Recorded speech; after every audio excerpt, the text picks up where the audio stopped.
হুজুর, আমার একটি প্রশ্ন ছিল যে আকিকার গোশ হুম সন্তানের মা বাবা খেতে পারবে কিনা, হুম হুম আর ছেলের কয়টি ভাগ, মেয়ের কয়টি ভাগ?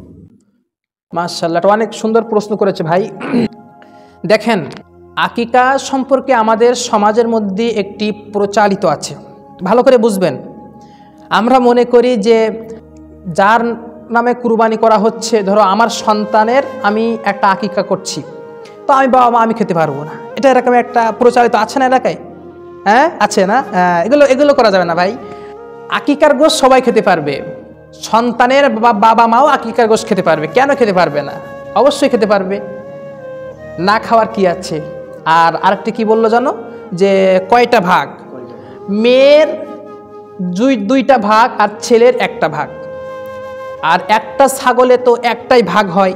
যদি আপনার মেয়ের আকিকা করেন, তাহলে আপনার মেয়ের জন্য দুইটা ছাগল আকিকা করতে হবে। আর যদি আপনার ছেলে হয়, ধরো একটা ছেলের আপনি আকিকা করবেন, তো একটা ছাগল দিলে হয়ে যাবে। আর যদি বলেন যে আমি একটা গরুতে করতে চাই কিংবা উটে করতে চাই, ঠিক আছে, তাহলে সেই ক্ষেত্রে একটা গরুতে 7টা ভাগ হয়। 7টা ভাগ হলে সেখানে আপনি ওই ছেলেদের 2টা ভাগ আর মেয়েদের একটা ভাগ, এটা আপনি ওখান থেকে মেনটেন করে নেবেন। ঠিক আছে ইনশাল্লাহ। আর গোশ সবাই খেতে পারবে ভাই, খেতে পারবে না এমন কোনো হাদিস নাই।